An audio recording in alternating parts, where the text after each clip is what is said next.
Onda da ne pominjemo Drugi svjetski rat i zločin genocida koji je počinjen u nezavisnoj državi Hrvatskoj.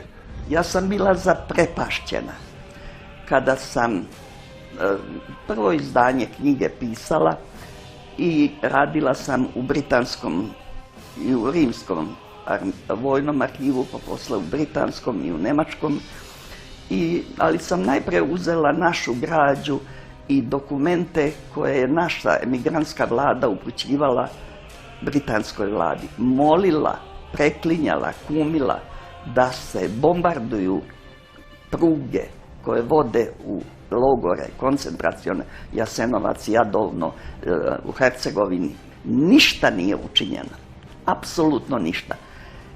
Odjedared mi dođe do ruku dokument, zaprepastila sam se, da je Ante Pavelić, najveći ratni zločinac na svetu, bio član britanske obavještajne službe od 26. godine. Ti naši takozvani saveznici apsolutno nisu učinili ama baš ništa da spreče najveću katastrofu srpsku. Jugoslavija je bila određena da bude bedem protiv Njemačke.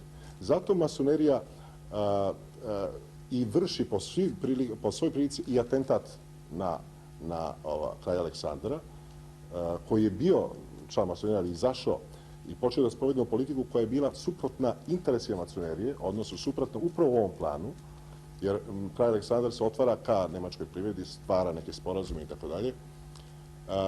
I masonerija u stvari... Mislim, oni su odgovorni za atentat? Apsolutno, jer mislim, svi, mi ne možemo, nemamo konkretni dokaz, ali sve indicije upućuju na tu činjenicu.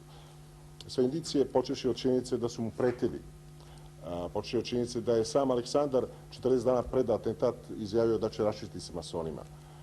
Počeši od činjenice da je glavni egzekutor Dido Kvaternik bio član masonske lože Libertas. Njegov otac također, Slavko Kvaternik. I last but not least, prema posljednjem podatku koje upravo juče sam saznao od našeg najboljeg i jednog od najboljih evropskih poznavaca masonerije Ivana Mužića, čak je i Pavelić bio pripadnik masonske lože. Doduše, Mužić ima jednu ogradu, postojalo je niz indicija u tom pogledu, direktnih izjava ustaških i tako dalje, ali tek sad mu stiže jedan dokument koji nepobitno treba da potvrdi jednu takvu pripadnost. Onda se tu razume, s druge strane, i uloga NDH, to je veza NDH sa Italijom. O tome ćemo...